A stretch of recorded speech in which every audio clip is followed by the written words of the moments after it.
नगरमध्ये सगळ्यात जास्त बोलली जाणारी म्हण तुम्हाला माहिती आहे का? पुण्याहून पुलतांबा करणं. तर चला पुढे सांगतेच. त्याच्या आधी ना, आज होता संडे म्हणून ना मला घरातली जी काही एक्स्ट्राची कामं होती ना तीच आवरायची होती. पण यांचं अचानक ठरलं की गाडी सर्व्हिसिंगला घेऊन जायचं. तर त्यांचं असं म्हणणं होतं ना की तिथे खूप सारा वेळ लागेल, तर तू पण माझ्यासोबत चल.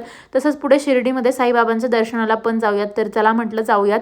तर ना बऱ्याच जणांनी गाडीच्या पोस्टला आणि व्हिडिओच्या याच्यावर कमेंट्स पण केल्यात आणि मला DM पण भरपूर सारे आले की खूप जणांचं असं म्हणणं आहे की त्यांना टाटा पंच घ्यायची आहे आणि त्याचं ॲव्हरेज किती मिळालं ते सांगा.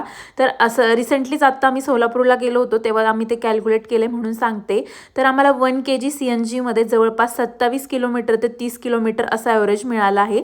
तर त्याच्यानंतर शिर्डीमध्ये गेलो, जर मस्त साईबाबांचं दर्शन घेतलं आणि येताना आम्हाला जायचं होतं भाजीपाला घ्यायला. तर पुण्याहून पुलतांबा हे काय असतं ना, तर तुम्हाला मी सांगते.